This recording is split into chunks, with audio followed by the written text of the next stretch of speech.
Today I'd like to show you how to completely disassemble a PS5 remote control. The main reason that we're working on a PS5 controller today is because these are the thumbsticks, also called analog sticks, have what's called stick drift, meaning when you're not pushing the stick over, the remote still thinks that you're pushing the stick in one direction or another. Sometimes it thinks you're pushing up or down all the time. Sometimes it thinks that you're going left or right. And some of the games that you play where when you're looking at something, your view will change direction. So you'll just spin in a circle left or right, or you'll keep looking up or you'll keep looking down. This is the movement. So if you're moving left and right all the time in a game, then it's this one. If you're looking in different directions all the time without moving the stick, then it's the right one. Both analog sticks are identical. They have the exact same parts. Both of them have the same orientation for up and down and left and right. Also, when you're in the menu, you'll notice that you try to go to the right in the menu, and instead it seems like it's constantly trying to pull you to the left. Before we get too far into this video, please like the video, subscribe to the channel. I'd appreciate it. You can share this video with anybody that you know that's going through the same issue. Now, I just picked up both of these remotes today. Both of them have stick drift. I've already plugged it into a TV in the house and checked both of these, and both of them have the exact same issue where the left stick thinks that you're constantly pushing the actual stick to the left. So when we take this apart, what we're going to look at is the side of the analog stick that actually controls which direction that the stick thinks it's turning, which direction you're pointing it in. But while we're taking this apart, this is also a really good time to replace the battery. So I'm going to tear this down to the point where all you'd have to do is replace a battery for anybody that's looking to just replace the battery. And then we'll go the next step and get all the way into where we're actually pulling the internals apart and disassembling it to the point where we can get to those analog sticks on the inside. They're actually underneath these rubber caps. These are just two caps that are in here, but you can't just pop these out because they're wider than the hole that they go through in the actual casing, this black piece. So let me go over some of the tools that I'm going to use before I get into that. Now, I've already checked the charging port at the top here, which is USB-C, and the remote charge is fine. I've also checked these charging pins down here on our station. The station, as you can see right here in the video, actually sets the remotes where they're down on these push pins, and the push pins charge from here instead of plugging a cable into here. Now, these controllers are prone to having damage on these ports, and you'll see these posted for sale on Facebook Marketplace all the time, and it'll say broken USB-C port or broken charging port. That's this port here. I don't know how those potentially get broken, but I actually like the charging station that I have, because it just uses push pins instead of constantly having to plug and unplug a cable into the top here. So the tools that I'm going to use today are pretty simple. It's literally a plastic pry tool. I believe this is actually a plastic pry tool that I get when I order the replacement batteries, and I can show you a link in a description in the video for the batteries that I've been replacing my original factory PlayStation 5 remote batteries with, but this is just a basic pry tool. This is a screwdriver. It actually has a little swivel on the back here, so this spins, so when you're holding it in your hand, you can push this up against the back of your hand and you can spin this and apply pressure at the same time you're spinning the screwdriver. That's just a small Phillips screwdriver, and that's all we're going to need to take the whole remote entirely apart. I do like to have with me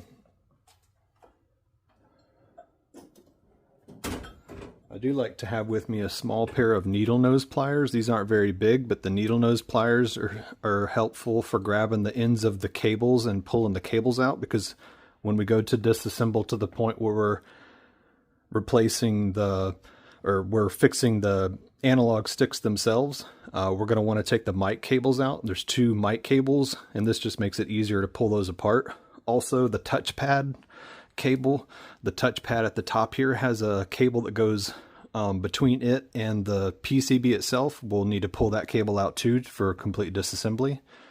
So let's see how far we can get into this. Like I said before, please like the video, share the video, and subscribe to the channel. I'd appreciate it. Now, before I go any further, I did want to point out that when you're connecting one of these controllers to a PlayStation for the first time, you actually want to plug in this USB port cable to this charging port here. So this is what we're going to have that's going to allow us to pair it. Now, I'm going to turn off another remote that I used to turn the PS5 on in the first place. I'm just going to hit the power button. I'm going to go down here to the remote itself and just turn this remote off. Now that that remote is off, now I'm going to go on to the remote that I just plugged into the cable, and that cable is plugged into the front of the PS5 itself. I'm going to go ahead and press the power button on this. That's going to get it to pair for the first time. You see that pop up on the screen. So now that it's paired, you can see that it moves around, and I'm just going to go ahead and take the cable out now. And once it's paired, it should work without the cable. As you can see, it is now. This is the specific spot I'm going to show you where you're going to start noticing the stick drift. Now you notice that it's just sitting now. I didn't touch the remote, but on its own, it's already moved. And see, if I just touch, it's just scrolling now. I'm not touching this is the remote that would cause the movement. You can actually see I can go back, and it will force itself to go back to the left. So this button here thinks it's always being pushed to the left, and that's called stick drift. This is the analog stick, and it's drifting on its own across the board. Sometimes it'll stop, sometimes it'll just start on its own. It'll just keep going.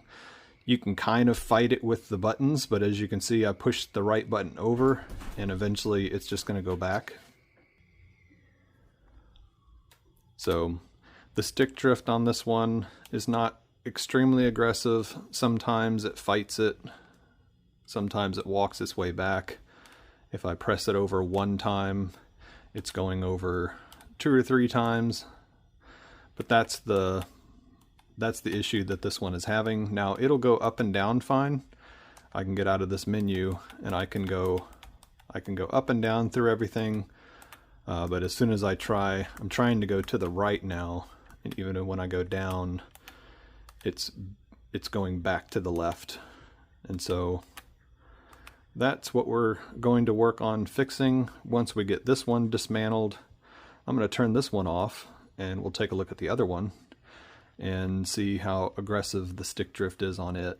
I can actually get through most of the menu without fighting this one too much, so it's not too bad. Let's try this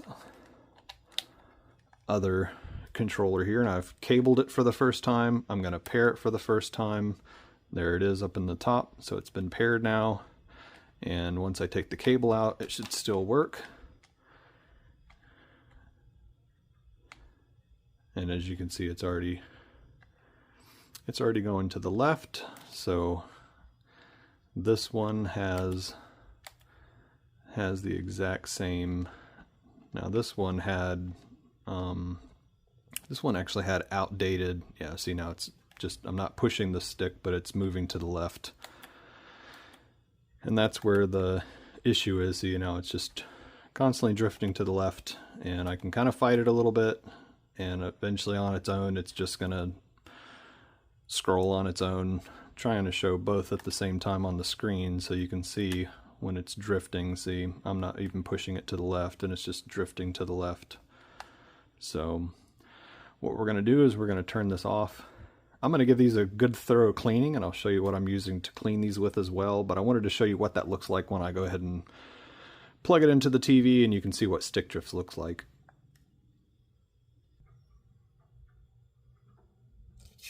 So here's what I'm using for cleaning. I've just picked up a bunch of these wet wipes, pretty much. It's isopropyl alcohol. That's the cleaning solution that's on it. It's not like a glass cleaner. But I'm going to go ahead and wipe this whole controller down. And the reason is because this is a controller that I just picked up today. both of these. The red, this red one, whatever color you want to call this. My daughter keeps calling it pink. I don't like to say that I have a pink controller, but she likes to call it pink. And so I'm just wiping this down for the first time, getting it nice and cleaned for the first time. You never know how dirty people can be. Some people like to eat when they're playing video games. I'm not sure what we just turned on, but I guess I must have hit the power button on this one, so let me get out of this.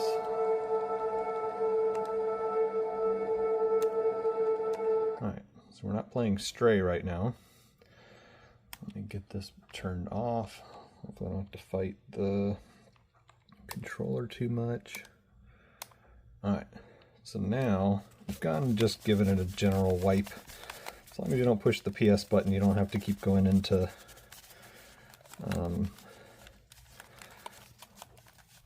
turning it off again. Get around the buttons really good here. And once we get this cracked open, you'll see a little bit better where we want to get in and clean real good.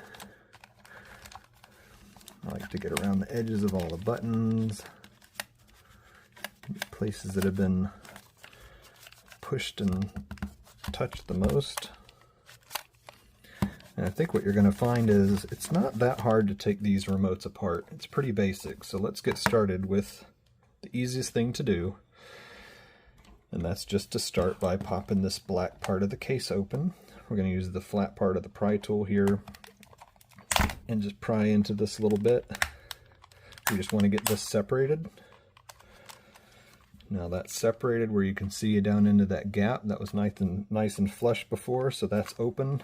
And then we want to get underneath the edge here and pry that up on both sides like that. And that literally frees this entire plastic piece to just pop up just like I did. Lever it up, pop it out, and that's off.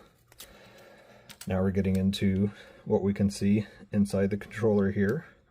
Get a little better idea on where those knobs come through.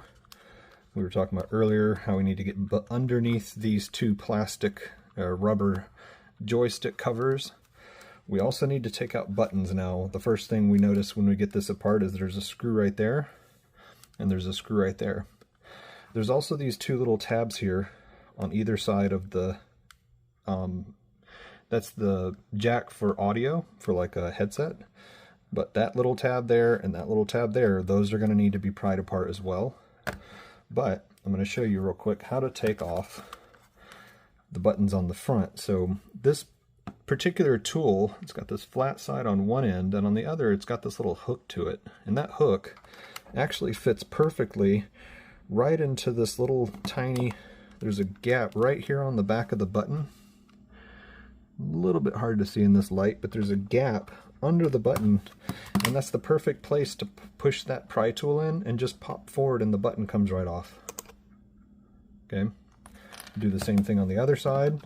I'm just using the hooked end and I'm going right underneath the edge on the outside edge of the controller, and I'm just pulling up, and that's it. Buttons popped out. Set these buttons and these pieces aside for now. Probably do a little bit more thorough cleaning on those in a little bit. But now what we've done is we've opened up these other screws. There's a screw right here, and there's another screw right here. Now the screwdriver that I got that came with the batteries that I replaced on my other PS5 remotes, it spins pretty freely, but what I did is I just popped the back cover off and just put a little bit of grease in there, and for whatever reason it just makes it like butter. It spins real nice now, and so that's what you want. This just spins real nice, and I like the tool just feels so much better. So I'm going to put that little screwdriver in there, and I'm going to twist these screws out. I'm just putting my thumb on the back of the screwdriver to hold it in place while I take it out. We're going to keep up with those screws. We don't want to lose any of these. Do the same thing with the screw on the other side on the front. This is where L1 and L2 are, and this is R1 and R2. Now we're going to go on the back side to the bottom here, and we're going to take these two screws out. Now once these screws come out, just using my finger to hold that in place, on the end of the screwdriver so I don't drop it. So I loosen this all the way up until it's just spinning and it's not holding anything in place. I put my finger on the back and push against the screw and it comes out with the screwdriver. So I've got all those out now, but I don't want to go ahead, I don't want to start prying on this yet because it will break those tabs. So I'm going to want to use this flat part of this pry tool, and I'm going to want to pull those tabs apart a little bit. Now I might have to just barely put a little bit of pressure on the ends here just to open that up enough to get that tab to pop off and stay open. So now I've got that where they've unclipped and they're staying unclipped. Now I can go and I'm just going to pull this apart. This is almost just like pulling apart like a grilled cheese sandwich. You just start at the top. Well, what's the top now, which is actually the bottom, but you just start at the top and just pry on this cover to get this cover to come undone. Now all it's doing is just snapping the tabs apart, and now that the tabs are apart, it kind of just rolls off the front of those front buttons, the L1 and L2 front buttons. Now we're at our battery. Now this is the point where I was saying if you get to this point and you just want to replace the battery, then this is all you need to replace here. And if you're looking at this battery, on here it has 1560 milliamp hour. That's the number that's right there. Okay. And if you have had these for a while, then this battery itself is not pushing that amount anymore. It's probably doing about half. I was noticing on some of the remotes that I had where I was getting sometimes only 30 minutes to 45 minutes to an hour before it was saying I needed to recharge the battery, and I don't want to recharge the battery that often. So now is the time that you would want to take this battery out. It's just held on by this one connector here. If you hold all three cables at the same time, on this one there's a black, a white, and a red. If you just pull that cable out, that disconnects the connector from the connector on the board. Now your battery is out, and you can replace the battery at this time. The connector that comes on the new battery is going to be the exact same connector, needs to go in the exact same orientation. There's little tiny grooves on either side of this connector. There's a little clear groove right there, and there's a little slot. That's the slot, and the little piece that this slides into is right here. So it can only go in one way, but I just wanted to show you that.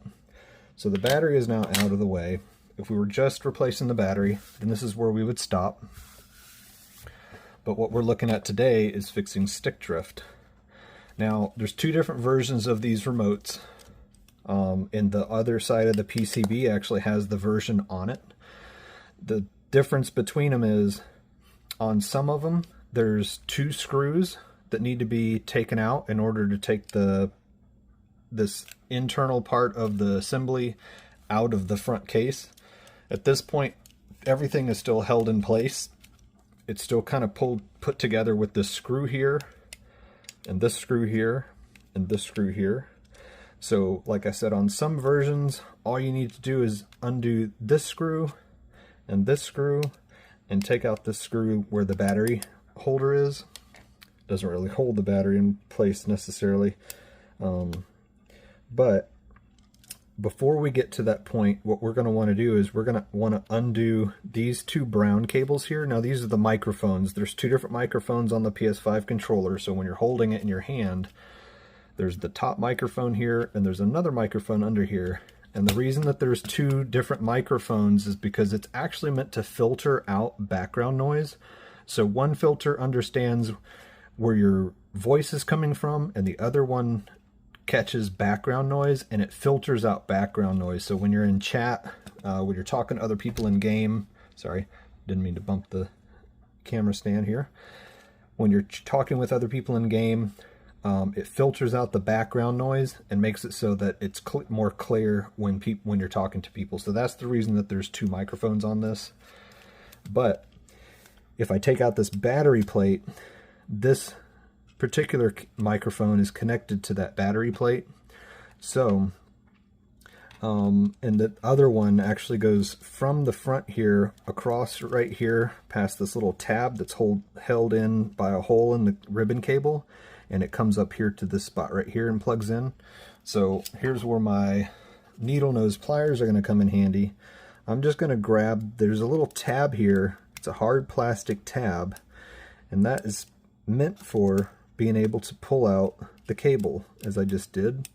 So now this cable is loose, and if I just flatten that cable a little bit, I can actually come underneath here now. Technically we're back on the top again, but I can come up to this side and I can get this cable off of that little holder there and then pull this cable through. And we're just trying to get this cable out of our way. So the whole microphone is out now, and when we're reassembling, we'll show how to put that back in as easily as possible. It's not that hard, but we've just pulled that cable out. That's because the cable end is connected to the PCB, and the other end goes through the plastic, and we're going to split the two apart. So we don't want to pull on that cable.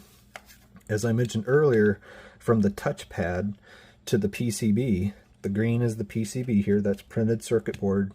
There's another cable here, this white ribbon cable, and it has a little blue tab on it, and we're going to want to pull that off for the same reason. We're separating the case from the PCB, so I'm just pulling straight up. Now that cable is free. Last things we're going to want to do is start taking these screws out. So I'm going to start with this battery holder. This also holds the PCB through to the front case. You can see the red actually through the hole there. That's because there's plastic, a little stand there. And now these screws are all the same, so you don't have to worry about mixing them up. Now I didn't take this cable off because I wanted to show you. You can either go ahead and pull that tab off, or if you turn this sideways, once you get this up, it'll actually release the microphone. It'll just release the microphone from that, and you can just leave that cable attached, and then the battery holder just comes off, the battery plate. So we've got this separated now. Now we don't need to separate the sides from the PCB because they're all kind of stay together, and as you can see, these are actually hardwire soldered in. There's no connector here. So from the motors, these are the motors that are, one drives the what's it called, the shock. So the shock that's in the remote that they talk about, that's inside here. That's what it's a half weighted, like a half circle piece of metal, and it spins, and that's what makes the controller vibrate in your hands. So that's inside here on both sides, but there's also a motor here. Now this motor is what feels the control of pushing the buttons, and it knows the motor control for pushing the buttons. So we're not going to desolder these. The cable that goes from here is what goes to the top. So from here to these buttons, the controllers for for pressing these buttons, and the ribbon that comes from over here, I believe, is going to your buttons over here. So we don't have to take those apart. I am going to go ahead and take these screws out on the side here, and in a minute I'll know whether or not I need to remove both of them. Same thing again, these are the exact same screws as all the other ones that we've taken apart. They're not longer, they're not shorter, they're not different threads or anything. So we can put all those screws together and not worry about mixing them up. Now if I pull on the bottom of this and it comes out, then that means that this screw is not holding any other plastic in place. And if I just pull up, did you see how that just popped apart? So this is totally free now. So I've just popped this out, and there's nothing connecting the casing that's on the top front of the remote and the PCB itself. And now you can get a better view of what all this looks like on the inside. Now I'm going to set this aside for now. We'll do some more cleaning on that in a little bit. But now we can see we're down to pretty much the final part of this disassembly. The only other thing we have left, even to get to the controls for the joysticks, is we just have these covers. Okay. Now these covers, they only go on one way, well, 2 ways technically, and that's just because it's an oval inside here. It's an oval shape inside the button, and the top of the analog stick itself is oval. So whether the oval is in this direction or in this direction doesn't matter, but those are the 2 directions this has to go back on. We're going to set this aside, go ahead and pop off the other one. I'm just pulling straight out, doesn't even take a lot of force. So now our covers are off. Now these would be really nice if this cover itself going over the top of the stick kept all the dust and dirt and debris out. We probably wouldn't run into stick drift as much, but it doesn't. And so what we have to get into is what we're looking at now. Now this is the final stage of disassembly for this. The next steps would be repair. Now when I move these sticks, both sticks are actually identical. There's nothing different between this stick and this stick. If I took this one off and put it over here, took this one off and put it over here, they'd work identical. The same exact motion. Now you'll see on the front here where this white piece is with the little bit of, looks like copper or red in the middle in the camera. When I move this, watch the direction that thing spins. Okay. See how that spins? That's the motion that's happening inside the control here that tells it how much I'm turning this stick left or right. Okay, as I move a little bit more, it moves faster or further, and it's the exact same way on this side. Left goes the same way on both, right goes the same way on both. They're just programmed for different functions in the game. And on the sides here, this is the left side on both sticks. It does the exact same thing. Both of them turn the same way. Both of them turn the same way. And the only reason you get combination, for instance, if I'm pulling it down and to the left, watch both of them move. And that's how it knows you're moving down to the left diagonally at the same time. You're moving down and left at the same time, and both of the white ends are moving at the same time. So electronically, that's how this knows how much motion you're moving. I can already see from the very beginning, it looks like I've already got a hair. Now, how in the world could a big hair like that get all the way down into the controller, even with the caps on it? So we don't need that hair. And there's another hair right underneath it. How these hairs even got into here, who knows? But that's why these sticks typically have problems. Now, if I was just able to pull this apart and immediately find something like that that was sticking out, I could even maybe take an air compressor and blow some forced air, or a can of air spray. I could force in here and try to dust this out. But the reason that we need to pay attention earlier to which direction we're getting stick drift is because that determines what side we need to take off. So as before we mentioned, when we weren't moving the stick thought that it was always in this direction, right? So if it thinks it's going this direction, then the only action that's moving when I move it in that direction is the only one we need to pay attention to, which is the one that's right here on the front. So when the stick thinks it's moving over here, it's because there's something in here that's making the stick think that it's turned just enough where it thinks that it's shorting out or touching something that makes it think that you're pushing the button over.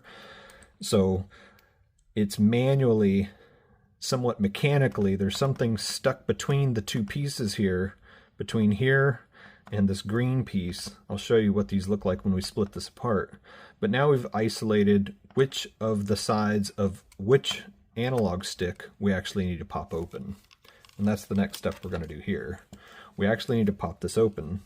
So what you can do is you can use a small flathead screwdriver, or you can use the same pry tool that I was using earlier. And we just want to get behind this green piece right here, there's actually a little hole in the metal right here. We want to get behind this green piece, and I'm just going to hold the PCB sturdy.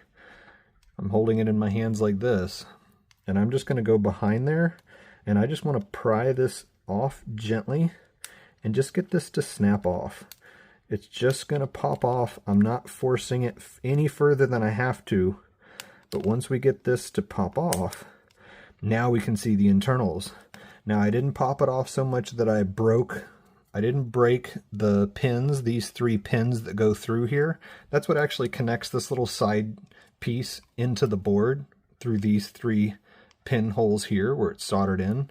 This whole side is soldered in here, and the other side is soldered in these 3 holes. Sorry, my thumb's in the way the whole time. You probably didn't see any of that. So there's these 3 holes for this side, and for this side that we're prying apart right now, it's these 3 holes.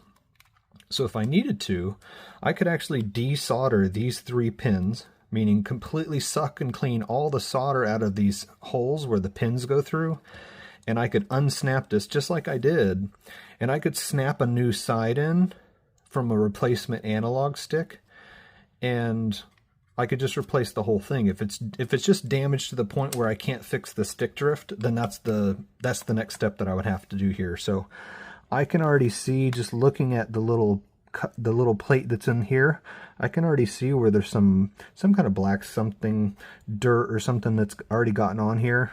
And what I want to do is I just want to get this open enough. As you can see down in here now, that little piece, it just kind of flops around. Okay, that's the piece that I want to get out. So I'm just going to grab it. I'm going to grab the white part with my needle nose pliers and pull it out. I don't see anything particularly just wrapped around. I can tell that it's dirty, and now that I'm looking a little bit closer, I can see right along the edge of this, there is something that has worked its way down in here and has gotten onto this part of the stick. That's part of the action. I'm going to call this the action part. Okay. The way that this works is there's these little copper lines that run around, and they've got these little bit of bend to them, and that creates a little bit of force to hold these pressed against the inside of this. And what happens is, as you're turning the joystick, it moves that red piece. So you can see how that's tilting back and forth, which in turn, because that's locked into this hole here, in turn, it turns this back and forth. And when that turns back and forth, this little copper facing here is touching inside this green casing here, and somehow or another, the way the electronics work in this, it can tell based on the amount of, more than likely it's based on the amount of the electricity that's going through the connector. That's how it can tell how much you're actually moving this piece back and forth. And so I can already see on the inside of this, it looks like there's some green color, which is more than likely from humidity. And what I'm going to want to do is I'm going to want to get in there and get that cleaned out as much as I can. So what I do is I get my cleaning wipe out, I get most of it unfolded, and then what I can do is I can take my little Phillips head screwdriver that I was using to dismantle the controller, and I can put my screwdriver on the wipe and get down in here better into this so that I can clean inside where that action plate that's on the inside I mentioned earlier, the white thing, where that slides around in here. We want to get all the dirt, and now you can tell, I didn't know it was that dirty, but this is actually pretty dirty, so this is more than likely the cause of it. If it's just been so dirty for so long that it's caused damage, that's possible. I'm just going around the the circle and just cleaning all around the circle, just trying to get as much of that dirt and stuff out. Now you can use a Q-tip. The only downside to a Q-tip is they're kind of linty, and we really don't want to leave lint in where we're cleaning out, because that could do the same thing and short out the little metal piece and make it think that it's moving again, and you'll just have stick drift all over again. We're not trying to introduce more problems, we're just trying to get rid of as many problems as we can. So I'm just still cleaning around the outside edge of this. We'll have to clean the we'll have to clean that little white plate out as well. Obviously it's going to have this stuff all over it too. Now I'm not aware that they used any kind of dielectric grease or anything inside here, so anything like this that we're finding, that's just from dirt getting into the controller over time. That's just from use. Not necessarily abuse, but just use. And Sony just has not figured out how to get around this yet. It was the same exact issue they had with the PS4. I've repaired, cleaned, and fixed PS4 controllers that had the exact same problem as the PS5 controller. Now I'm just going around very carefully. I'm not trying to bend any of these tabs. I'm not trying to bend the wire all up or anything, but just going through. Yeah, all that dirt just came from just cleaning that little bit of an edge there. So this obviously has a good bit of dirt and filth in it. Now if your cleaning wipe is getting dry, then it's good to go ahead and get another one. Now you can get a spray bottle and just put isopropyl alcohol in a spray bottle, and you can actually spray this. I think we're getting to the point where, as good as this is going to get to clean, we're going to reach a threshold here where if we can't clean it anymore and get it to work, it's not fixable. And there's two kind of next steps that we can take at that point, and I'll walk you through both. So here is an analog stick. I actually bought this in a 2-pack. I bought this originally for the PS4 and ended up pulling the internal just out of one side. This side here, which one is it? Yeah. So this side doesn't have that little white ring in it. This piece, I'm going to call it the action piece. This side doesn't have one in there because I took it out and just replaced a bad one of these in a PS4 remote, and that actually fixed it. So that's why this one doesn't have it. Now this one doesn't have an entire side here, so that's what this would look like if it was whole. See, you can see the little clip in there. This one's missing, and then on this side the whole side's missing, all the way to the pins. The whole green assembly and everything is just missing from this side. Now the reason is because I found somebody on Facebook Marketplace that tried to take theirs apart, and they were actually selling a PS5 remote for $10. And so I bought it from them, and what I ended up having to do is I had to pop the whole side with that little white connector, the little action plate on the inside included, desolder the board, suck the board out, and then resolder those pins into the board where I showed you earlier, where the pins go through. So I pretty much just took the whole side of this off, the whole assembly, including the pins, sucked this and cleaned this and took that completely out, and then just put a whole new side in. It ended up being that when I looked this up, it was actually the same analog sticks for the PS4 and for the PS5. And I don't really have anything that's too useful on this analog stick anymore. I've kind of taken everything that I would want to use off of it.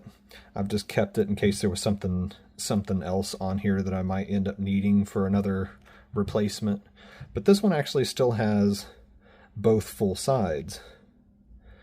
And so what I'm going to want to do now is I can go ahead and put this entire, I can put this assembly back together again. And, sorry, lost my piece there. Now that I've cleaned this up, for the most part, I'll probably use another wipe while it's still wet and just try to get that cleaned out a little bit better. But I'm curious if I can just toss this back in, once we cleaned it, and see if it just got rid of stick drift. So let's go that route. I'm going to take the time, this time, I'm going to take the time, and we're just going to clean it and put it back together cleaned and see how well we did just in cleaning. If there's something else that's internal to this, there's something that's bent, something that got damaged from the constant grease or dirt or whatever it was that was in here, we'll have to deal with that after the fact. So we're not completely wasting time here. We're just trying to get to where we can see if the cleaning alone is what fixed it. So again, I'm just taking this wipe. I'm keeping it together because it's a little bit more wet that way. And I'm just running in the direction of these little tabs here. If I went the opposite direction of that little metal piece right there, I'd bend it. So I'm going kind of with the grain and just trying to clean off any little bit that might be left over on this. Same here. Now I'm going down because I'm going with the grain of that little metal tab. I don't want to bend that back. You know, these are just little contact points. This is just making contact with that, and that's just making contact through the PCB, and it's all set up and programmed and wired in to where the electronics know what it is that you're doing when you manually move the knob. So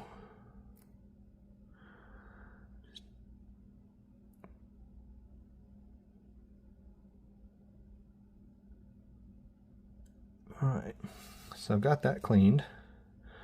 That's much better, just using the wipe while it's still moist before it dries out. Seemed to help a lot. I'm not getting any of the debris on this anymore. It's coming out clean.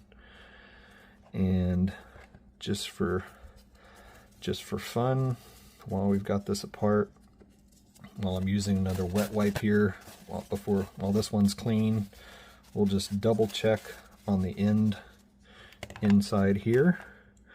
Just go back around, just cleaning up and down and around everywhere in here.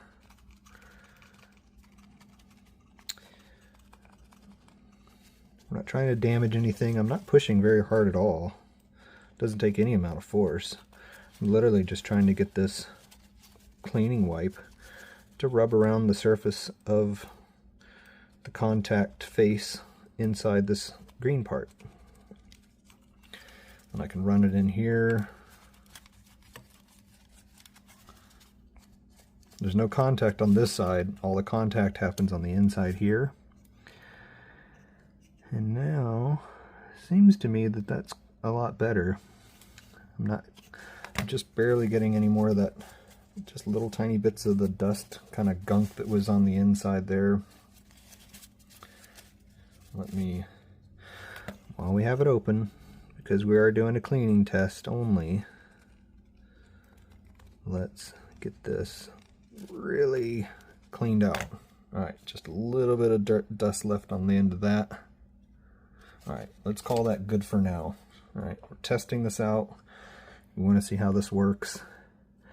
And another thing we want to keep in mind when we're taking this apart is that there's a direction, okay? There's a direction for this piece to go in, and if you look close enough, there's, let's see here. If you look close enough here, it's kind of more of a rounded side to it. There's a rounded side to the top, and it's flat right here. And the way this works is, it doesn't have an orientation on the inside, but the way this works is, you want to make sure that you put that flat side towards the top. So I'm going to put this rounded side in first, down into the hole where it came out of. Okay, I'm just keeping the orientation of that flat side pointed up. So the flat side still is facing up here, and we need that hole, that slot, to go back onto that red pin.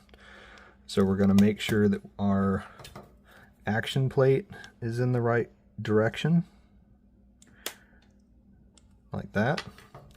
And then we're going to push this in, and it's going to go onto that red, it's going to go onto that red piece, and just snap in on both sides at the same time. So it's snapped in here. Those two sides right here and right here are actual clips that hold this white piece into the face of this green side, and it also snaps into the board here, and that's the noise that you could actually hear when I put it back together. I can tell that the action moves fine. I don't feel any binding. I didn't feel any metal getting bent up on the inside. But if you're looking at the side, this is where I took the side off already. There's these slots on either side and these holes, and that's where the green side of this actually snaps in. I'll take this one apart just to show you where that's at, because I think I missed it. All right, you kind of heard when that snapped apart. It's because if you look at the sides, there's these green tabs on either side here, and there's these pins. Those are like locator pins, but the two green sides snap into these rectangular holes, and the little pins at the top go into the holes at the top. So that noise that you heard earlier was when I got to the point where this was in alignment and it snapped in. So now this is clipped in. Just clipped in by those two green tabs on either side. One there and one there. All right, back to what we're working on now. I've got this apart. I've got some cleaning wipes. I'm going to go ahead and dust around the button locations. So this is the up and down, left and right arrows. You got your triangle, X, square, circle over here. This is the speaker. The speaker is actually under here, so that little bit of felt just kind of keeps the speaker from getting dirty. Most of this doesn't see the outside world, so typically doesn't really need any sort of cleaning. I do like to go around the buttons while I have them out and just clean the buttons off real good, because I can get all the way around the bottom of the buttons on both sides. Try to get the R2 not to have the little R2 inset, and the L2 inset not to have finger grime and dirt and filth in them. I can get around the bottom of this button as well, because it's just wide open right now. In a second, we're going to start reversing the assembly. I'll try not to talk too much so that I can just get it together and speed it up a little bit. But I like to explain what I'm doing sometimes. If you can't hear me, you might miss something. I'm cleaning the pads where all the buttons are here.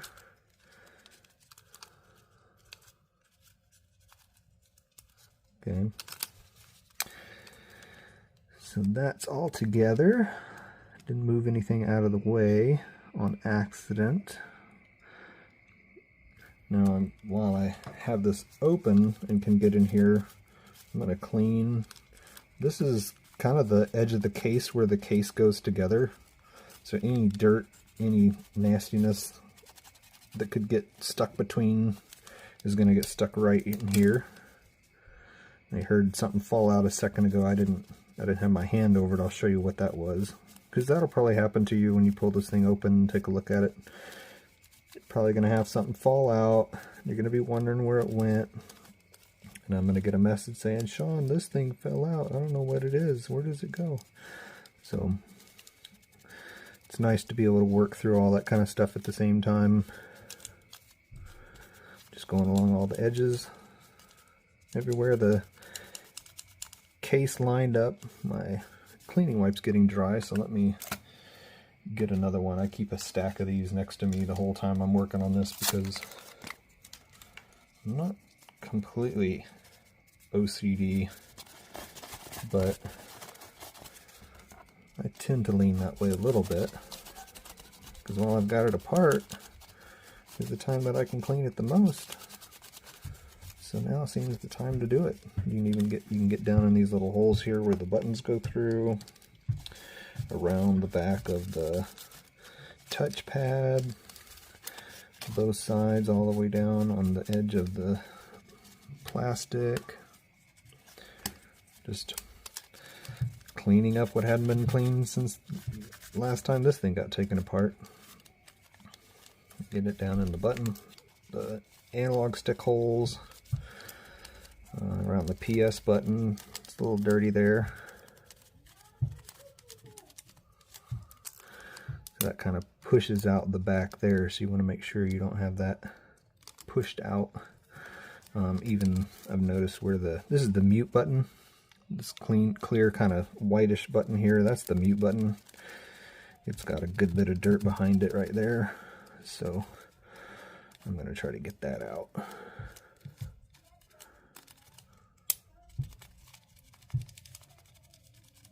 If I had a little brush, a little kind of soft bristle brush, I could probably brush around the edges of this a little bit better. But I think for the most part, we're getting pretty clean. Now these are the two pieces that fell out earlier. This is like the options button and the capture button. Clean them real quick. Show you where they go. And they have an orientation to them as well. You got to put them in the right way or they won't go in like they're supposed to. So I'm pretty sure this one drops in there, and this one drops in here. Okay, so that's where those fell out. These two little pieces just come out. Nothing holding them in. Most everything else is held in, either little pins like that where the pin goes through the rubber, kind of holds it in place. Everything else just kind of stays where it's supposed to, except for those two pieces I've noticed they fall out. So now we've got our case cleaned. We've got our analog stick cleaned. And what we're going to do is we're just going to start at the top. Notice where that ribbon goes. That's where that ribbon's going to go in. So we're going to set this down kind of the top first. Oh, here we almost missed something here. We need to put these covers back on, and as I said before, this is oval and the hole is oval, and the oval has to go on the oval way. So I just push both of those on. We're just keeping the PCB together. Now let's drop this down in. If we didn't put those covers on, we'd have to take it back apart again to fix that. So glad we found that before we got any further. Now these two just kind of go together. There's not really tabs that snap it into place. We could go ahead and take our battery cover at this point in time and get this battery cover back in place. I'm just going to start by tilting it up to where it can go, that mic cable can go into this hole eventually, but I'm just kind of laying it down for now, putting it kind of where it's going to go. The tabs here just go over those wires, and it's got these it's got like a locator pins on the bottom. Now let me take this back apart. We're getting ahead of ourselves. We need to get this cable back in. So this is going to go right back into here, and I'm just going to push on the back of the blue piece. I actually put that black line on there so you can see that you've got it as far as it's supposed to go into, where you can still see that black line. Now we'll put this back down where it's supposed to go, kind of under the microphone for now, over the top of the cables that go to the dual shock sensor is what those are. And right there, we just want to get a screw in. That's just going to hold it together for us.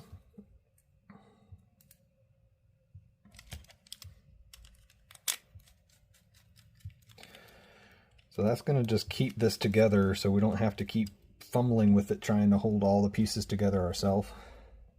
And then these two side screws can go in. Remember, we took these two out.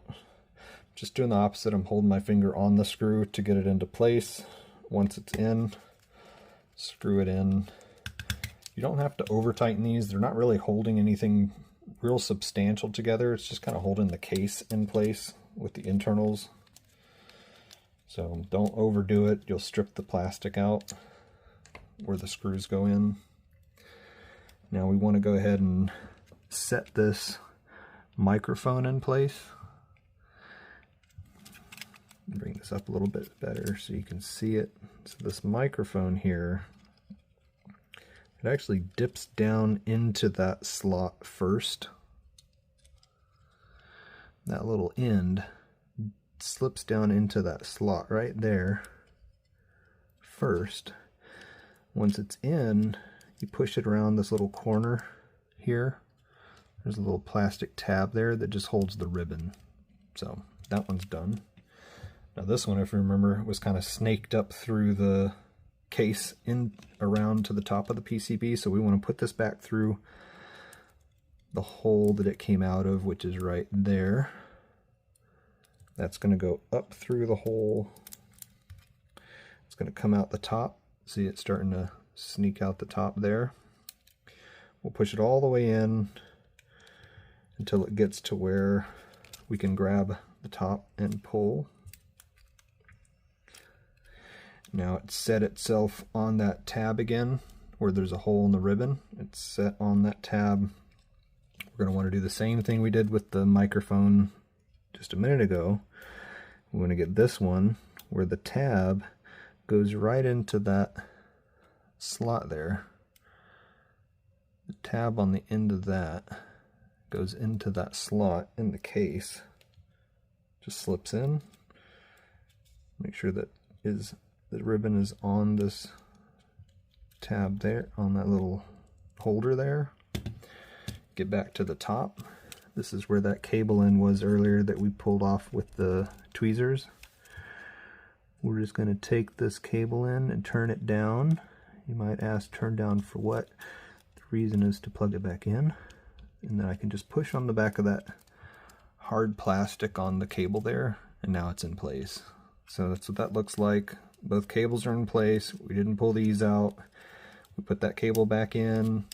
Everything's looking pretty good. Alright. Now, while we have the case apart, we're going to want to clean this case real good. And I can already see this thing has some filth to it. So, this is the time to clean this best as possible before you get it back together again. I've watched some videos where somebody's taken something really old apart, restoring some really old console, and they collects the dust. I think that's kind of funny. You can tell how old something is by how much dust has been collecting inside a unit. I've taken a PS4 completely apart to redo the heatsink gel. If your PS4 sounds like it's a helicopter taking off in your living room when it gets hot, that's because the heatsink gel has actually come completely apart on the inside. It's actually gotten hot and brittle and hard and cracked. And when it cracks, it's not connecting the CPU to the heatsink anymore. And the CPU is just going to constantly get hot. And when it gets hot, it sounds like a helicopter running in your living room. We were given a free PS4. Now, some people say don't look a gift horse in the mouth. But we were given a free PS4. And as soon as the person that gave it to us left it with us, I found out right away, one remote they gave us had stick drift and was unusable. And the other remote had the square button pushing in all the time. They just thought that it was constantly pushing the square button. So if you're playing a game like Call of the Wild, one of the features in the game is the square button actually makes it so that it can take a picture in the game so that you can finish missions. So while I was playing Call of the Wild, I kept thinking I wanted to take pictures the whole time. So I had to take both controllers completely apart, clean out the one that had the square stuck button. It was just goop and gunk from the person probably eating while they were playing on the console. This little pad up here in the top that literally just pushes against the battery just to hold the battery in place.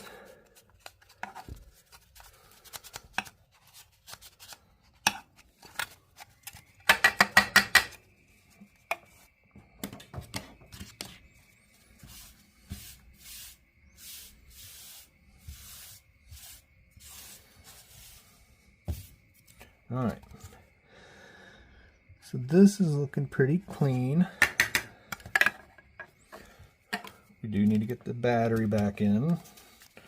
So noticing the orientation of the little tab in the top and the little tab on the connector, we're just going to line those up. And I'm just going to push on the back of the connector to get that in place.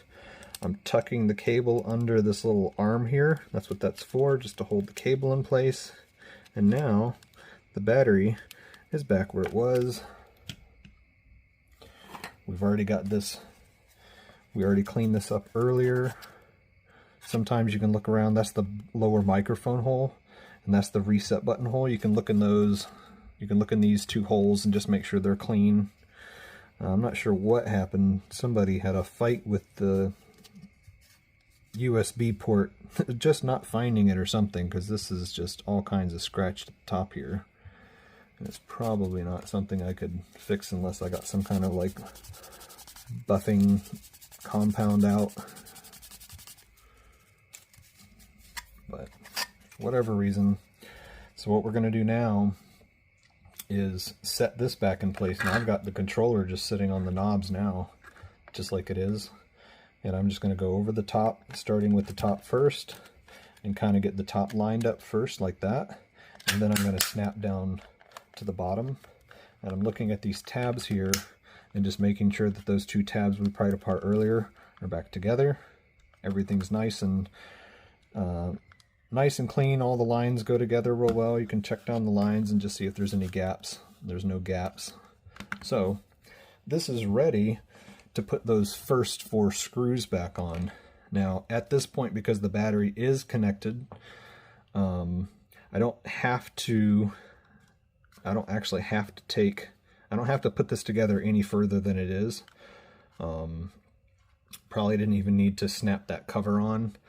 I can show you the rest of the way just so you know how to reassemble it while we're looking at it. So we're going to put these screws back in. And like I said, I'll go ahead and show you how to put it all the way back together, so that if you only had to do the battery at this point in time, you'd be done. If you were just replacing the battery, all you got to do is put this back together and you'll be finished with your project. And for me, at this point, just trial and error. If it cleaned it, and cleaning it fixes it, kudos. If not, I'll just be taking this back apart again.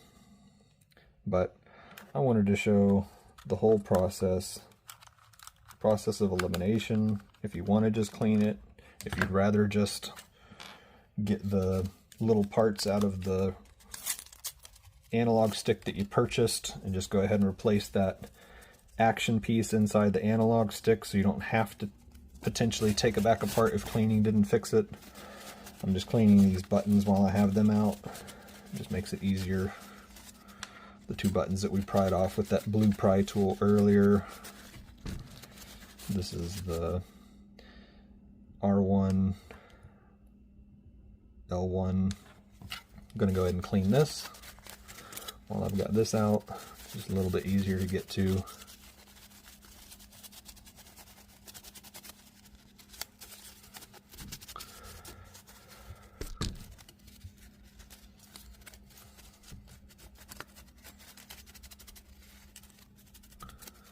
This is where all the buttons go through the front. There's the little speaker hole where the speaker sound comes through right here. PS button, mute, microphone hole.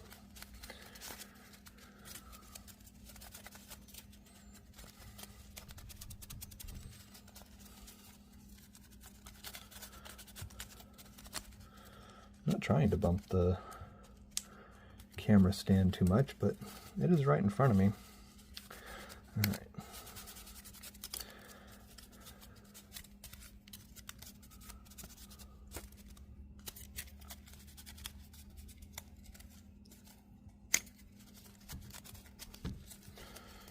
Get down inside where the analog buttons go through as well.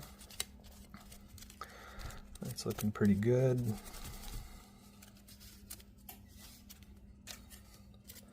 So this piece just goes on in reverse of the way we took it out before. You just set it down where these two little spikes go down into the holes right here.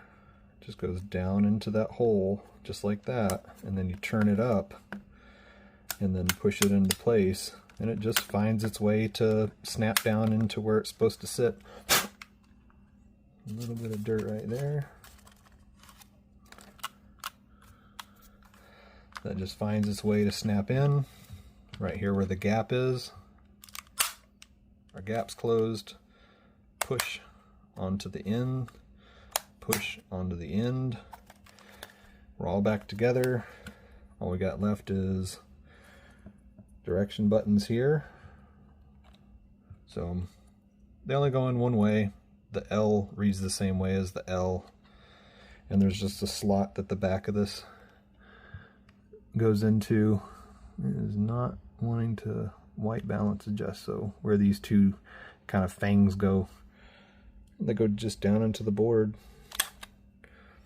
You'll know it doesn't fit when it doesn't fit. So here again, we're just going down into the spot right here where that little slot is with those two teeth, just like that. Push and done. All right, let's see what the moment of truth is. So now we're back looking at the TV. We've already paired this, so we should just be able to push the PS button, turn it on.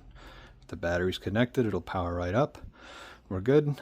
See, well, I missed it, but it comes up at the top of the screen. And now, if we go into where I hit the PS button before, and we go down, now, as you already saw, sadly, we have still got stick drift. Now I can still stop it, but it's kind of fights me on it. So, yeah. We have not fixed stick drift just by cleaning. Now if your cleaning fixed it, then that's great, but it didn't work out that way on this one. So I'm going to skip all the steps, dismantle the entire thing, get all the way back to where we have that analog stick exposed. We're going to pop it open, and we're going to replace that action piece, and then we'll get back to this point. So I'll show you when we get there.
Alright, so we're at the point now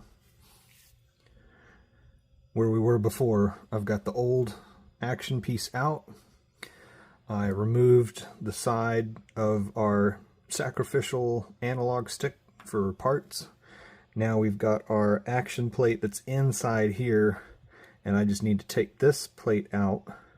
It's got the same thing, it's just got the two tabs that are just holding it into the green. So that's just what I'm popping out there. Now this one, it doesn't have a flat side.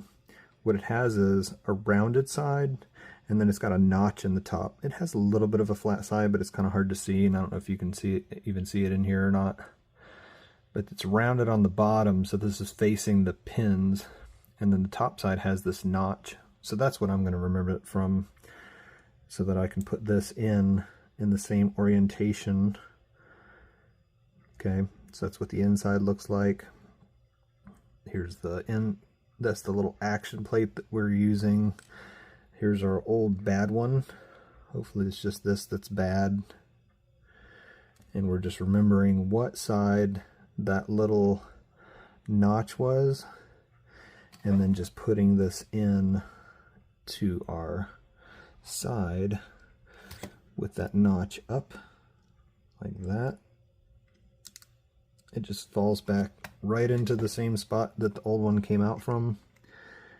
It even has the little tabs on the side that snap it into place in the green cover. Everything goes back the way it was. Looking at the top here, I'm going to orient this to where that tab that I mentioned a second ago is actually at the top, like so. Okay, then I can just press this in and everything is just going to snap back into place. Our little new tab, our new action plate is now inside. Our old action plate, which is hopefully what's the only thing that's been causing problems, is out. Everything spins like it's supposed to. It looks a little bit different. This is a little more transparent, the plastic is, than the old white, but they have the same purpose. You can actually see the outside looks the same. The green plastic looks mostly identical.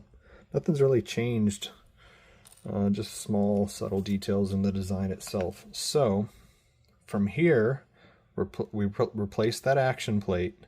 So from here, it's reassembling it all back together again, and we'll get to the point where I can check the drift and see if the drift is gone. So that's all I'm going to do is go through and reassemble everything now.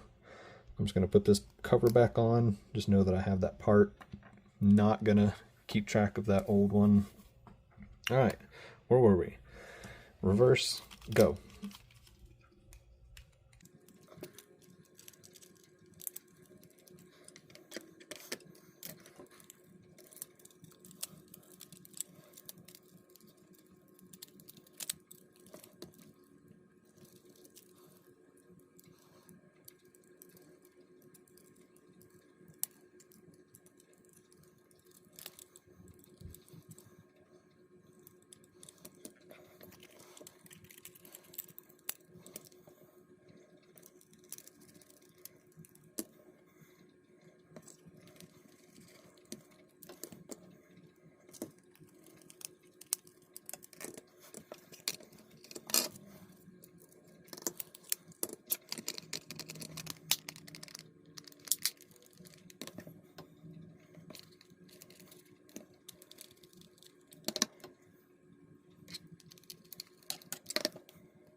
All right, moment of truth. Power on. We're connected. If we go down to our menu at the bottom here and scroll, look at that. No stick drift. It's moving where we want it. and it's not acting up.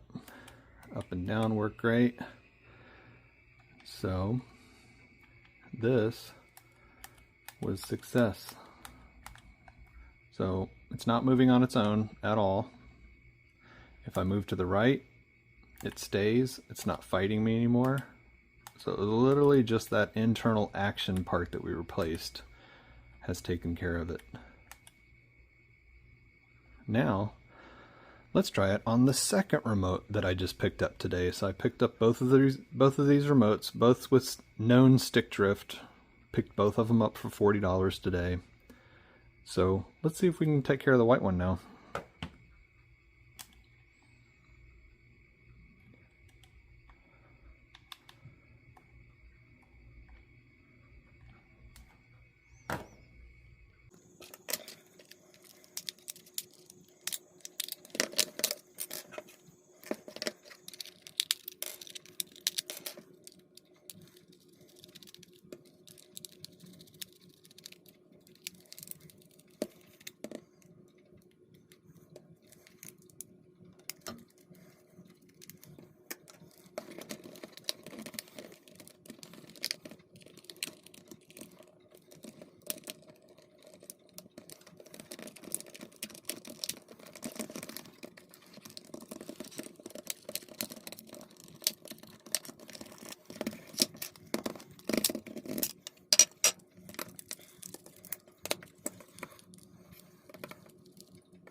white controller, moment of truth, power, connected. Let's go down to our famous drift spot, and we are no longer drifting. It is moving the number of buttons we're pushing. It is not walking to the left on its own anymore. Up and down, everything's fine. So we have fixed drift on 2 remotes today. Just picked these up today. Charging ports work fine. Charging port works fine. All the buttons, everything, all the other functions work fine, but we did have stick drift on both controllers. It was identical. It was a motion where the controller thought you were always pushing to the left. As you can see, if I just hold it, that's pretty much what it was doing in the earlier. It just thinks it's always moving to the left. But now, it doesn't think that anymore. So, I'll have the parts that I picked up that I used for the spares. I'll have that in the description. And if you have any questions about any of the tools or any of the supplies or anything that I used, feel free to make a comment. If you've noticed on my PS5 itself, I have a charging station here. That charging station I'll have linked in the description as well. Also, the face on this is it's a digital camo that I got for this. It makes it look nice and clean, and if you have any scratches on the front from putting the plugs into the USB ports, it'll kind of hide that. Now this is a this is a PS5 that I picked up used, and it did not have a disk drive. You can actually get the disk drive separate. If you get the PS5 Slim Digital Edition, it won't have the disk drive. You can actually buy that disk drive for about 80 bucks on Amazon, and you can actually install it yourself. You take off the side cover, you snap in the disk drive itself, and then when you turn on the PS5 again, it'll ask you it'll say that it's not functional. It'll ask you to pair it. You turn it on, you accept to pair it, and then it'll restart. And when it restarts, your disk drive will work, and you can run all your Blu-ray movies and all your disc games in the disk drive. We like our DVDs and Blu-rays too much to lose disk drive. We use this for our pretty much home entertainment system. All our movies and all our games are now played through the PS5, and we don't have to have a separate Blu-ray player for that. So that's it for today. We now have 2 working remotes, and I'll go through the remotes that we have and probably swap out a white one for the red one, just to give ourselves a little more variety. But we're done with repair, and the only thing I have left is I actually have a remote here. This remote, the buttons are not working. These buttons, they don't do anything, and I don't know what it is. It has the latest firmware update on it. I've tried doing a factory reset through this reset hole here. It doesn't actually reset itself, and I don't know why that is either. But there's definitely something wonky about this one. I don't know if I just need to change out this side of the board where that USB cable goes to this side, to the back side of the PCB, and I just need to replace what's controlling these buttons. But I haven't been able to figure out what this is. What the reason for these buttons not to work. It doesn't have stick drift problems, and all the rest of the buttons and everything else work. Just these arrow keys don't. So if you have a little bit of advice to give me, shoot it in the comment section. Again, like the video, share the video, subscribe to the channel. I appreciate it, and I hope this video helps.